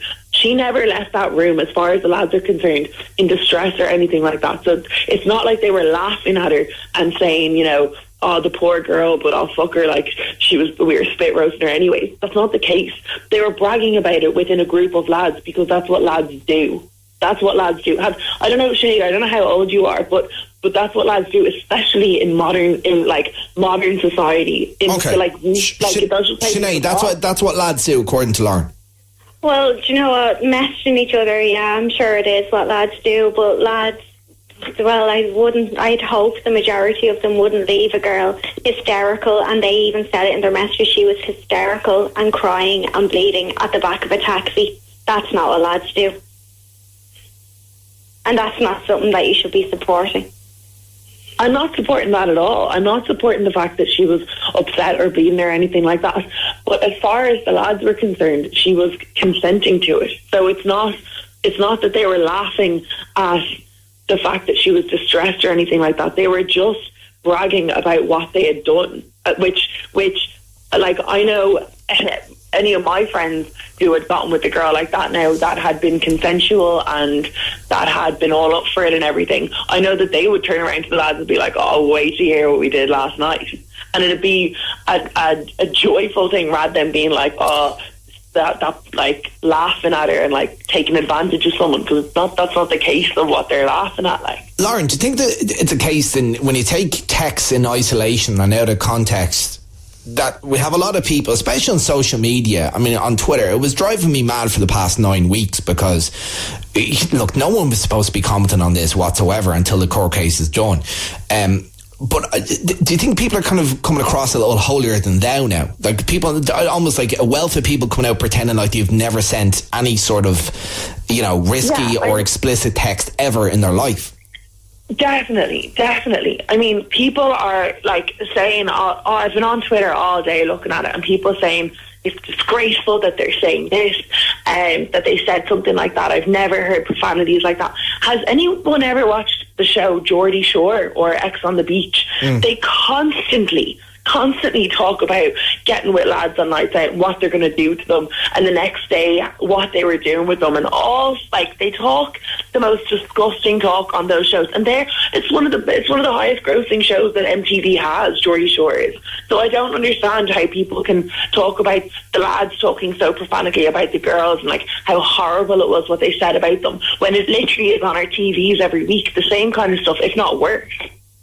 What do you make, Lauren, before I go to Barry in a second, what do you make of the fact that, now, as I said, it wouldn't happen down here in the Republic. We have slightly different laws that when it comes to these sorts of cases, both parties, both the accused and the accuser remain anonymous. What do you make of the fact that for the guys that were accused, their identity was public? It's been public for nearly a year and a half now, and their name, I mean, okay, as I said, and I can't say it enough, they are not guilty. They walked free from court, innocent men today. They're still going to be carrying around that stigma with them for the rest of their lives. Exactly. So to an extent, I think it's a bit of a disgrace that they have been so publicly shamed about this, and that her identity has remained anonymous for the most part. Now, there are obviously some people around the country who know who she is, and for instance, I know that her father is one of the most wealthy, because she, on not as public of a level, but she is just as well off as the lads are. Well, I mean, some of the comments, again, most of them made on social media. Some of the comments were like, "Oh, she was just doing it for money." I mean, look, there was no money at stake in this case. I mean, I suppose if she was just doing it for money, she could have easily just sold her story to a newspaper, or who knows? Do you know what I mean? But I genuinely believe that this was there was no money, there was no intention. I don't think it was. This wasn't a money grab like whatsoever. That. I don't even know. It could, in my eyes, it was either that she made a mistake on a night out and she regrets it, and she didn't know how else to handle it, and she regretted it immediately and got upset about it, or she was with these guys of a certain status and they asked her to do something and she felt pressured into it, so she did it, but consensually, or she can't really remember and then got upset when she saw someone with a camera and didn't know what to do and got frustrated about it. But the fact of the matter is, these lads, their lives have been completely ruined. their professions. Like, they can no longer play professional Irish rugby, and they're going to have to move country if they want to pursue their careers in rugby, which is completely unfair. And Sinead, is that completely unfair towards these guys? Lauren thinks it is. Well, obviously, like, I'd say their careers are probably ruined because their privacy is being totally invaded, but so is hers. That girl's privacy is being totally invaded as well. I mean, like, was her privacy not invaded, like, at the time that they sent those messages about her, talking about her being a merry-go-round and a spit roast? Is that not an invasion of someone's privacy? Yeah, but her name wasn't mentioned once. Her name has not been mentioned once. Her privacy has been kept in that respect. She's going to have, if she moved down to Dublin next week or any other county, I'm sure she wouldn't have a problem getting a job.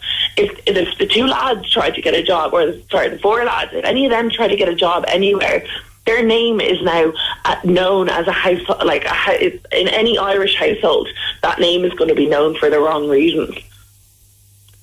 And I think that name should be known for the wrong reasons as well. And I understand where you're coming from about the explicit messages. You know, lads sending explicit messages. I don't think the majority of lads would be that explicit in text messages. I mean, I've seen it, and I can tell you that you're wrong with that. I've seen it. Even though you've seen it, Lauren, even though you've seen some of the men in your life or friends. Doesn't mean it's right. Yeah, I mean, if you knew some of your male friends were sending those text messages, or let's take it even further, if you knew that some men that you've been intimate with were making the same comments, you know, talking about spit roasting, merry-go-round, 4th and 12th of July, you wouldn't be too happy if those comments were said about you. No, I wouldn't at all. And I've actually pulled people up on it before. I've given out to them and I've made them apologise and publicly apologise to people at that. But her name, her name hasn't been mentioned. It's not that they were saying, and they said her name and said we were spit roasting so-and-so, that we were doing this. They're talking about an event that happened and someone that it happened with, but they haven't said. And I know that it's almost as bad talking about her, but her name hasn't been mentioned in the messages at all. Like, you know, I'm not saying that it's right. It's by no means right, and I don't agree with people speaking about girls like that or about lads like that, because, as I said, girls are just as much at fault as lads are. I mean, girls can talk the exact same way, and as I said before, shows such as Geordie Shore and things like that are perfect examples of that, where girls do speak about lads like that. Lauren, if you got tickets tomorrow to the final of a Grand Slam or a World Cup match, including Stuart Olding and Paddy Jackson, would you go? Absolutely. Wouldn't faze you in the slightest? No, absolutely. Okay. I do at this point, and as much as I would, I think that I would like to see the lads in green jerseys again. I know that that's not a good idea, because anyone put in a green jersey is automatically seen as an idol in the country, and the fact that that label is now on them, they're going to be known with that label, and that's now their legacy is the name rapist and the name whatever. But to be honest, I'd rather be called a rapist than be called I'd rather be called a slut than be called a rapist. Yeah, I mean, I suppose it's unfortunate that anyone's been called any names. I suppose in this case, especially on Twitter, it just drives me insane. I'll put these two last texts to you, Lauren. Geordie Shore does not represent the average man or woman. Thank F. And someone else says, and not all men talk like those assholes. You're kind of saying they do. No, I'm not saying everyone does. I'm saying a lot of people do, though. Yeah. And especially in youth today, because of shows like Geordie Shore and things like that, there's a lack of respect towards women from men and towards men from women. There's a lot terms horrible and offensive terms are used a lot more loosely than they would have before. I mean, you hear a guy calling a girl a slut because she won't, I don't know, because she won't kiss them on a night out, which is obviously not, that's the opposite. Yeah, but I know what you mean. Yeah. But it's just thrown around like that. That's just the way it is. I know what you're saying about comments and stuff on Twitter like that, but on Paddy Jackson's last Instagram post, which he posted up I think 4 or 5 months ago, he has been slammed on that over the last 9 weeks with disgusting comments, telling him to go and kill himself, calling him a rapist, saying how he should go and kill himself, all sorts of things. Yet this girl, her social media platforms remain anonymous. She doesn't have to deal with that kind of stuff on social media unless she goes looking for it. Paddy Jackson literally is being attacked through social media and every other means of media. There's Facebook pages of people starting up marches to petition against the verdict and everything. It's just... I must admit, I mean, I put up one tweet a couple of weeks ago, basically giving out about people talking about the court case when they shouldn't be given, they shouldn't be given any opinion until it's finished. And I just put up one tweet kind of bemoaning that, and someone actually tweeted back, an actual profile, this wasn't an egg, like an actual person, put a profile, tweeted out something like, I'm sticking up for my pals, the rapists. Just because I put up a tweet kind of bemoaning the fact that people should just shut up until the case finishes. That's kind of some of the vitriol from both sides as well, I must say, on social media. It's like people just think that they can say whatever the hell they want. Exactly. Words are getting thrown around like nothing. And when the lads sent those messages to each other, I'm 100% sure that they didn't think they were going to go anywhere and that it was never going to be seen, because they didn't think this was going to become a thing, because as far as they were concerned, they hadn't done anything wrong. Well, I think a lot of lads and probably women now in the back of this case are probably watching what they put into WhatsApp groups in future. Listen, thank you for that, Lauren. 53104 for 20 cents. Barry's on the line. Barry, how are things? How are you? Sorry for keeping you waiting, man. What do you want to say? Hey, Grant. Basically, the fact, like these have been found innocent, so, but the fact that it still remains that their personal lives, their careers are more than likely ruined. There's absolutely no repercussions back on her when she falsely accused, apparently, these 4 lads of raping her. Well, again, I need to stop you there. She didn't falsely accuse, that hasn't been the judgment that's been made. Basically, she made a rape allegation against 4 people.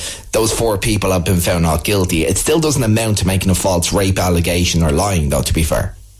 Yeah, okay, but they've still been found innocent, and that's true. Nothing's happened to her. Nothing. And the fact they've been found innocent, their whole lives are destroyed. They'll probably never play for Ireland again. And as the girl before was saying, they're getting destroyed in social media, and they probably won't be able to walk down the street anymore without being abused of some description. I mean, you say they'll probably never play for Ireland again.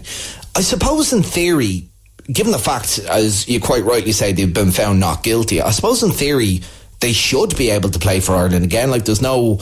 I mean, I know the IRFU have released a statement today, quite a long statement, and they kind of basically said, look, they were leaving they're going to wait until the verdict of the court case, and now there's a review, yada, yada, yada. But I suppose, Barry, there's nothing really stopping them from playing Ireland, for playing for Ireland again, but you just think that they probably won't. There isn't anything stopping them, but it's too much attention. It's too much attention on the Ireland team for them to just say, here, let's let them play again. And it happens in football a lot as well. People get these charges against them, and that's it, they're out with the teams fire them, they sack them, whatever. But so I don't think it's going to be any different in the Irish rugby team. Yeah. Now, again, I could be wrong, who knows, but I still think their lives are going to be destroyed in many ways, and she'll still be able to wake up tomorrow, go to school or work or whatever, and that'll be obviously maybe as just a few people will know, but the majority of the country won't know, the whole country won't know. Yeah, no, she's been very much, kept anonymous. I know, as Lauren was saying, I'm sure there's people close to her who know who she is, but she has been kept anonymous. And I must say, a lot of people are saying, the system is rotten to the core, and how come this and that? I must remind people, we're talking about a different jurisdiction here up the north. If it was to happen down here, Barry, in the Republic, both parties would remain anonymous. Although I do wonder, though, given the scale of attention on the case, if it was to happen down here in the Republic, although both parties should be kept anonymous, I wonder how easy that would have been, given the fact, as I said, the idiotic tweets on Twitter. It still might have... It always gets out somewhere, no matter what. So it wouldn't matter if it's in North or here, in England or wherever, it would still get out. I think so too. I think even though the court wouldn't agree with it, I think so. There's just so many idiots tweeting on tweeting on Twitter, from both sides as well, I must say. Yeah, I find it hard to believe that even if it did happen down here and both parties are kept anonymous, I find it hard to believe, Barry, that those rugby players wouldn't have been identified on social media anyway down here. I think it would have happened. 100% they would have. Like, they would have came out, like, even you see like lots of things happen, like with like people in groups screenshotting messages and sending around, they just get around everywhere. Yeah. So no matter what, it would come out. Like, and as your one said, like, lads, I don't care what group of lads. Like, I might be every one of us are in a lot of different WhatsApp groups, and lads do chat. Maybe not the exact way they spoke, but lads do talk like that with each other, and I'm pretty sure women do as well. It's human. And you don't think they should be judged on the basis of that text exchange on WhatsApp?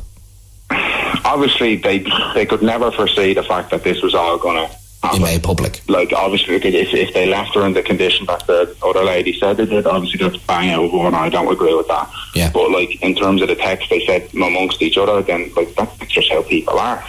This day and age, like, lads talk with each other like that. All right, stick with us, Barry. I want to bring John in. Hi, John, you're live on FM104. I'm glad you brought this up, because I'll tell you what, I watched it from day one. Yeah. And you can actually, I wouldn't be surprised if the BBC or Channel 4 make a series to this.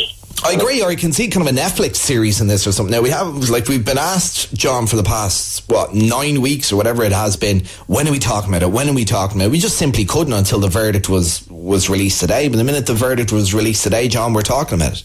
Yeah. Now, the thing about it, I have my own theory. First of all, it is very, very hard for a woman, any woman, to go up and to make a statement to the police and to get these guys charged. Now, you're left, no one really knows what happened. I don't care. You don't know, I don't know. The only people that know is those three guys and that woman, what went on in that room. Nobody else knows. They're only surmising. But if you are, and I do agree with you, and you are right in what you said, if you're going to accuse somebody, you should be named as well. It's awful. It's terrible to accuse people and plastered because of who they were. This made it bigger because they represented Ireland in rugby. I think if that was an ordinary Joe Soap, you'd probably hear it on and off. Yeah, Gora. But this is played out every day. Yeah, you wouldn't even be close to the same media scrum as there has been. But John, let me take it back. You're kind of saying basically, if you're going to accuse someone of a serious crime such as rape, that you should be identified as well. Oh God, yes, of course. Do you not think that might put off? We could all do that. Look, I don't know what the law is there. Like, if someone accused you or someone accused me, I have to fight with every breath in my body to clear my name. But yet the person who's accusing me is kept out of the papers. No photographs are allowed. I wouldn't like to be the photographer to take a photograph of the person outside the courthouse and put it down because you go to jail. But, John, is that fair towards, say, legitimate rape victims? No, it's legitimate rape victims, which you quite rightly said, would take a lot of bravery to come forward and go to the police and say, look, I've been sexually assaulted or raped, and now they have to make themselves public. I tell you what, that might put them off, John. Yeah, if we could just get in there for a second. First of all, when I watched it every day, I was sort of surmising this, that. But one thing stood out. For me, between the whole lot, one person stood out. And I am amazed how the jury didn't take this guy in. Now, he was a taxi driver.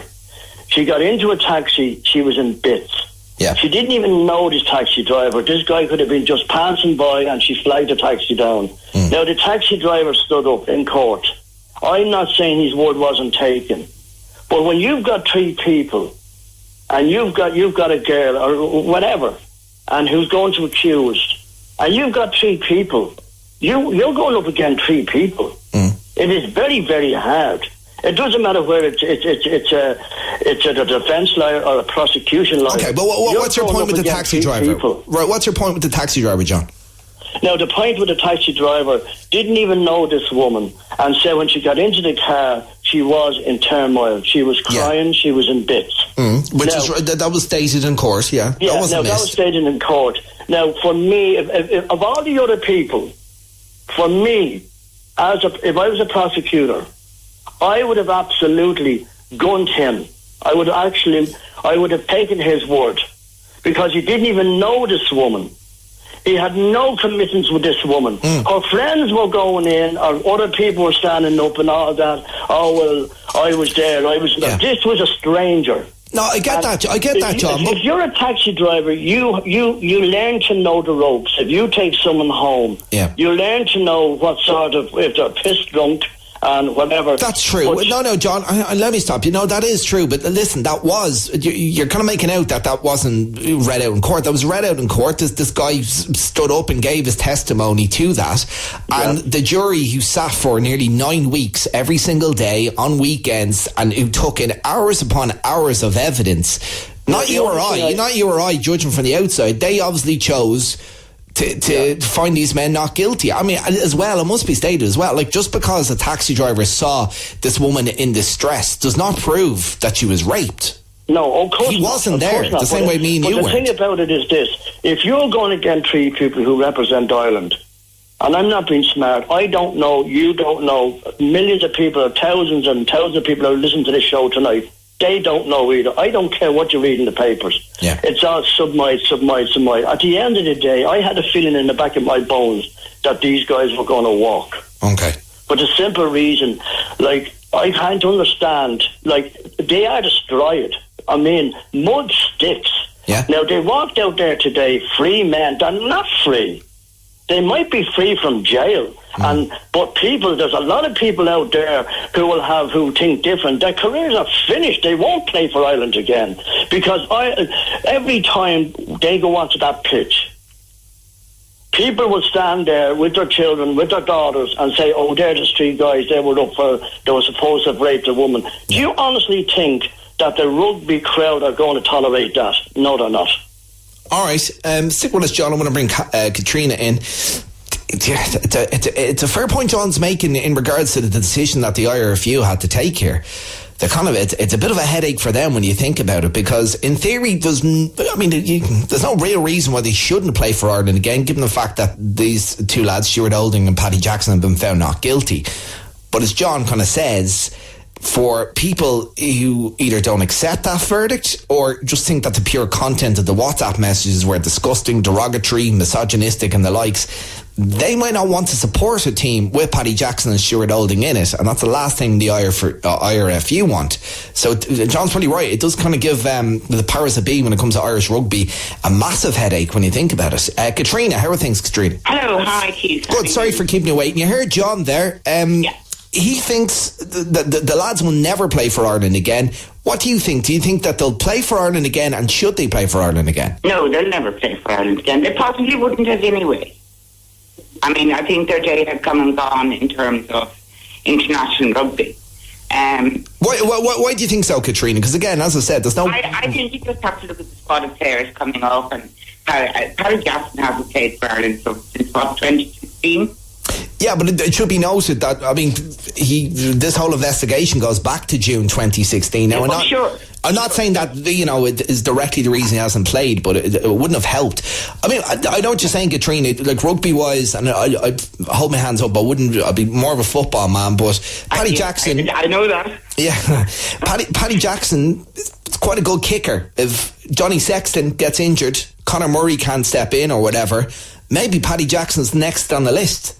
Yeah, well, no, Carberry is there as well. So, there are other options. But really the point I wanted to make when I called Keith was that they were found guilty, not that they were innocent. And I think it's a very important distinction to make. They were found not guilty. Katrina, I don't think... Sorry to cut across. I don't think there's any difference. Like, I mean, hang on, they were found not guilty. I mean, what more of not guilty? They were found not guilty as charged. It's a possibility, and I mean, I kind of know it from my past employment, etc. If a different charge had been brought, they might have been found guilty.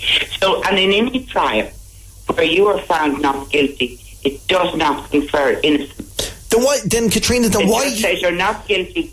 Yeah, but then Katrina, why have a trial? Why have a court case if what you're saying is, even if these men walk out, with a not guilty verdict above their head, they're still viewed, in your opinion, they're still viewed possibly not innocent. I mean, you can't have it both ways.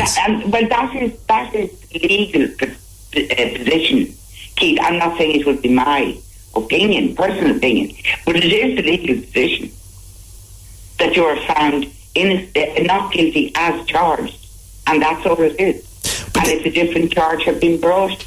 But I think we're just. I think, Katrina, what we're. Hairs now, yeah, no. I totally agree. I think what we're dealing with here. I think we're just talking about different definitions, and I mean, in my definition, the lawyers are wealthy and we're not. But in my definition, if someone is found not guilty and walks free from court, they're innocent. Because if they're not, then you know what I mean. There's no way of looking at it. You can't respect the law of the land in that case. It means that they are innocent of the charge that was brought against them on this occasion. If a different charge had been brought... But a different charge was not brought. No, but that's the way the cookie crumbles on that one, you know? What about Katrina, moving on to the WhatsApp content, which I suppose is what we're getting at here, and I suppose how does it apply to as a Ireland? Young man yourself, Keith, can you ever imagine speaking in those terms about women? Not to that extent, no. Not mentioning. I mean, it must be said for people. I don't want to go into repeating it too much, but the language that was used was not like your one's a bit of a goer, or God, she's a bit mad in the sack. It was quite derogatory language. Yeah, it was disgusting. It was absolutely disgusting. Okay, I'm probably a lot older than most of your listeners, and I'm absolutely appalled to think that young men would speak like that about anybody.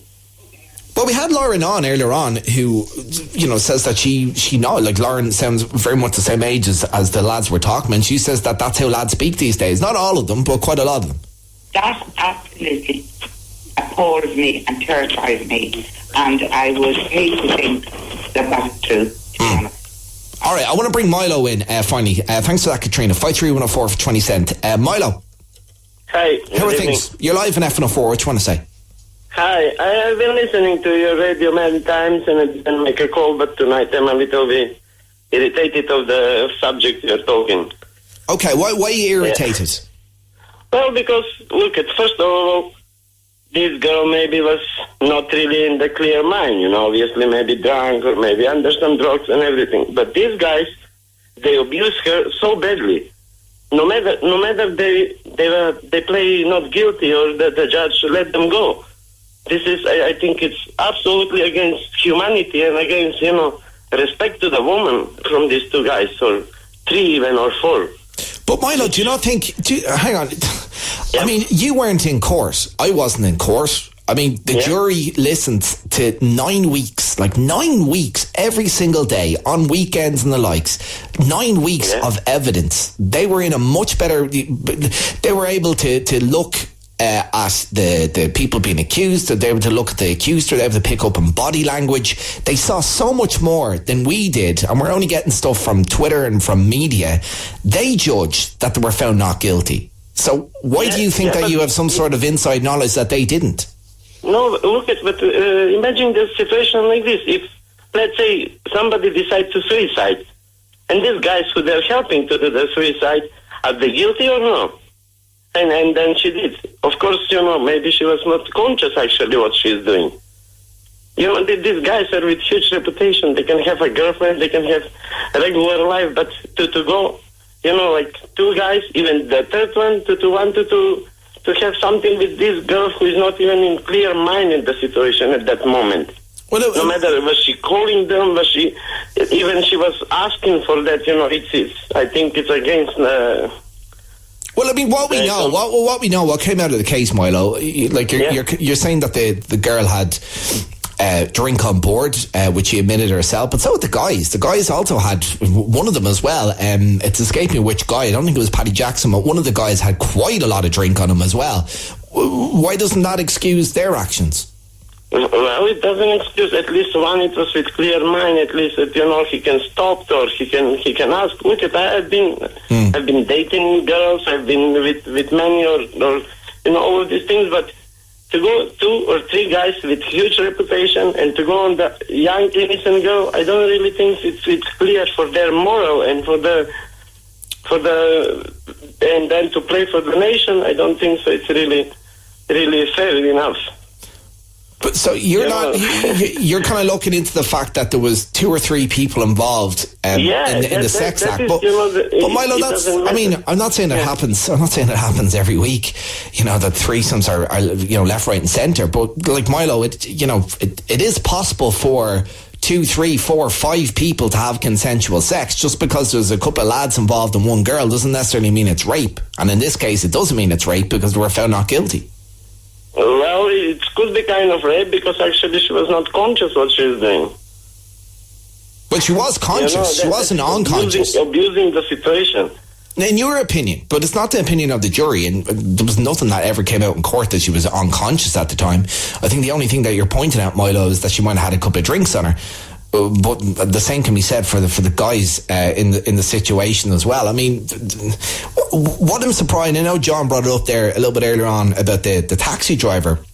What I was surprised that wasn't made more of, I suppose, was the fact that they also had a witness in a woman who came in halfway through, and in her opinion, when she viewed she was looking at in front of her, she thought it looked consensual, and she said at no point did the woman look for help. Did she scream out? Did she say no? Nothing. And this is what I'm talking about. This is what the jury have to go on. The jury would have, sat there for nearly 9 weeks. I'm imagine for hours on end for 9 weeks, sometimes weekends as well, listening to every little shred of evidence given to them. Every little shred of evidence. And we're honestly saying that us on Twitter or us on the radio even now, listening to the dribs and drabs that we're getting from the media, that we are in a better position to judge than those on the jury who obviously found these 4 men not guilty and acquitted them of all charges. I just think it sounds farcical. I think it's true to say that myself and anyone else who wasn't there that night maybe doesn't know or will never know exactly what went on. But to kind of just think that we all know better than, as I said, the jury who sat there. And by the way, I think it took them 3 hours and 45 minutes to come to a unanimous decision. A unanimous decision. 3 hours and 45 minutes. I mean, that can't be sniffed at as well. So obviously the jury were quite confident in the evidence that they heard. Doesn't mean that this woman was lying. Doesn't mean that she falsely accused these guys. It just means that these guys were found not guilty and there wasn't sufficient evidence to find them guilty. It just annoys me, the Twitterati on this, from both sides as well. But, just thinking that they have some I don't know, inside knowledge that for some reason wasn't brought out in court. I mean, who's the experts here? And by the way, I wonder if all the people who are kind of saying that, they believe they were guilty all along, even though they shouldn't have been saying anything on Twitter as the case was going on. I wonder, would they be saying the same thing if they were found guilty? They'd probably go, well, there you go, I told you. I mean, they wouldn't be changing their mind and go, well, I don't know, does guilty really mean guilty? Does not guilty really mean innocent? They wouldn't. They just accept the charge. You can't have it both ways. And as well, one final thing, because this has rightly pissed me off for the past 9 weeks, just reading the sheer amount of crap on social media. I get that this is an emotive subject and people are just outraged today by either the verdict or they're outraged at people who are outraged at the verdict. But you have idiots on social media who haven't a bloody clue of either the legalities surrounding these types of things or just the simple fact that it was a different jurisdiction. I've seen so many people today post on Facebook and Twitter going, it's such a shame for the country. Typical Ireland. Ireland needs to kind of, rejig their law. What a shame for Ireland. I'm ashamed to be from this country. I think that displays the absolute ignorance of these idiots on social media who just kind of believe half of what they hear, because someone would want to get these dummies a map, open it up, and you'll see that Belfast is not in the Republic of Ireland, and the Crown Court today, their verdict was ruled over by a UK court. This has nothing to do with the Republic of Ireland, and if you feel ashamed to be from the Republic of Ireland on the back of this court case, well, I'm sorry, you're an idiot, because there's nothing to do with the Republic of Ireland.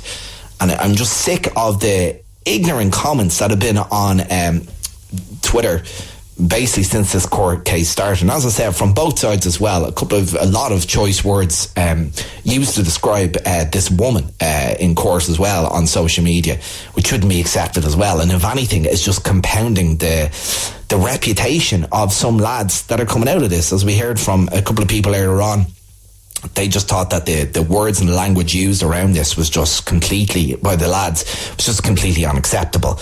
And it's not really what we want of our Irish rugby players. So if you're going on Twitter to prove a point and start calling this woman the accuser every name under the sun, well, you're just compounding that image that lads are vile characters, just kind of who have a poor attitude of women. 53104 for 20 cent is the number. Let me see some of the text messages that I can read. If the lawyer for the defence can introduce some reasonable doubt, you are instructed to afford the benefit of the doubt to the accused. Not guilty is not innocent. Balance of probability is accepted in many cases, but not in serious crimes such as rape and sexual assault. Someone says, the one thing that you will never hear in a court of law is the truth. You will hear the prosecution side of the story, the defence side of the story, and somewhere in between the two is the truth.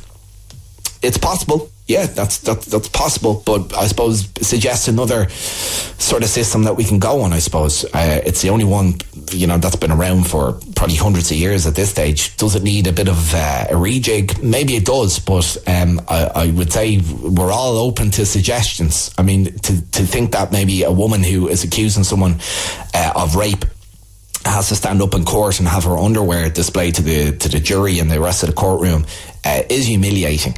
And you would wonder on the back of this, and given the outcomes that have come out in court, are more people going to be turned off reporting these crimes? Unfortunately, I think they might, given the fact that, even the simple fact that her underwear was on display, it's not going to encourage people to speak up, I suppose. But again, it should be reminded that these four men have been acquitted of all charges and have walked free men and have been found not guilty today. So I suppose you can take your comments onto Twitter with that, but at some stage I suppose some of these people are going to, I don't know, maybe they might pay for some of the tweets that they're using. They could have compromised the court case when you think about it. Anyway, if you've been affected by tonight's conversation, I think it's important to read out this number as well. And I suppose, as I said, as victims of sexual abuse and sexual crimes, maybe listening to this and might be feeling quite upset over some of the stuff that they heard, you can get the Rape Crisis Centre on 1800 77 888. That's 1800 77